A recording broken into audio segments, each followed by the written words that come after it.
తెలుగువారి number 1 choice Telugu matrimony. Telangana municipal corporation ఎన్నికల కసరత్తు మొదలైంది. ఈ నెల 13న పోలింగ్ స్టేషన్ల ముసాయిదా జాబితా ప్రచురణ చేపట్టాలని, అలాగే తుది ఓటర్ల జాబితాను కూడా సిద్ధం చేయాలని ఈసీ ఆదేశాలు జారీ చేసింది. మున్సిపల్ కార్పొరేషన్ ఎన్నికల సన్నద్ధతపై తెలంగాణ రాష్ట్ర ఎన్నికల సంఘం కసరత్తు చేస్తోంది. జిల్లా కలెక్టర్లు, మున్సిపల్ కమిషనర్లతో వీడియో కాన్ఫరెన్స్ నిర్వహించింది. ఈ నెల 12లోగా ఓటర్ల తుది జాబితా ప్రచురించాలని ఆదేశాలు జారీ చేసింది.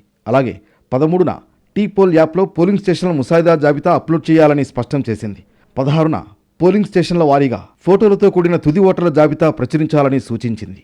అలాగే ఈ నెల 16 నాటికి బ్యాలెట్ బాక్సులు, అవసరమైన సామగ్రి సిద్ధం చేయాలని జిల్లా ఉన్నతాధికారులను ఎస్సీసీ ఆదేశించింది. ఇక 2019 నాటి ఓటర్ల జాబితానే ప్రాతిపదికగా తీసుకోవాలని స్పష్టం చేసింది. పోలింగ్ స్టేషన్లలో బిఎల్ఓల ద్వారా ఓటర్ల వివరాలను పరిశీలన చేయాలని సూచించింది. ఈ నెల 12 వరకు క్లెయిమ్స్, అభ్యంతరాల స్వీకరణ పూర్తి చేయాలని సూచించింది.